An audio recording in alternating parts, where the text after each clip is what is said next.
All right, hey guys, here we are, Harbour Town, hole 8, par 4. I've gotten this one a couple times now. See what we get with the wind.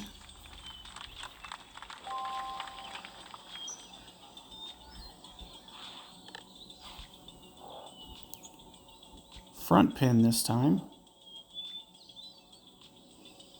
If I want to guarantee for certainty that I'll be able to get Bigfoot there, I could put on a loop R.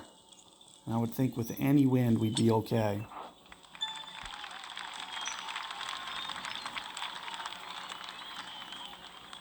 Trying to stay a little bit aggressive on the left-hand side here. Main reason being is with a little bit of that headwind, I know that the ball guide is going to be close to the top of the Bigfoot here.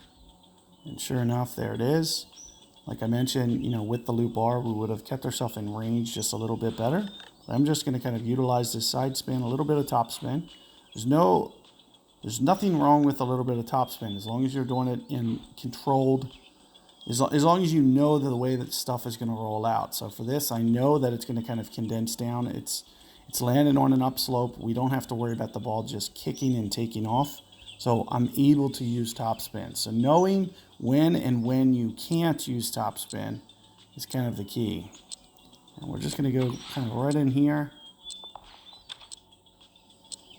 Oh, I got like a little bit of a laggy jump there. But, missed my ultimate shot. It looks like I did put just a little bit too much on the top spin. Should have been more in the 1 range, and I used 2. So you can see it did roll through just a little bit. So even with the ultimate shot, it would have been just a touch off.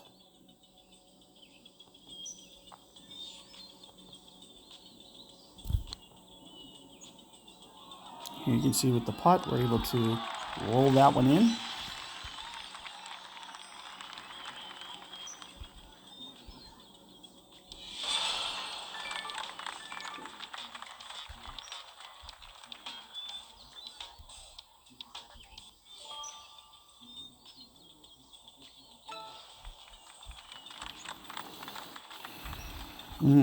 So interesting hole here.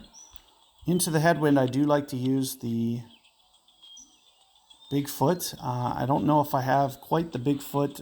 You can see my opponent's is much better. This shot's going to be a lot easier for him.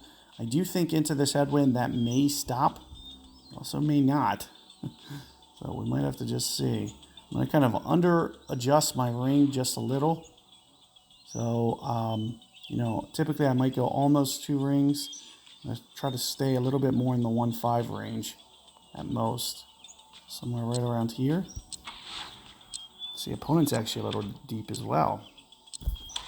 So you can see an ultimate, and I do expect to take this one down. Let's see. Make sure it stays in the zone. And sure enough, there it is.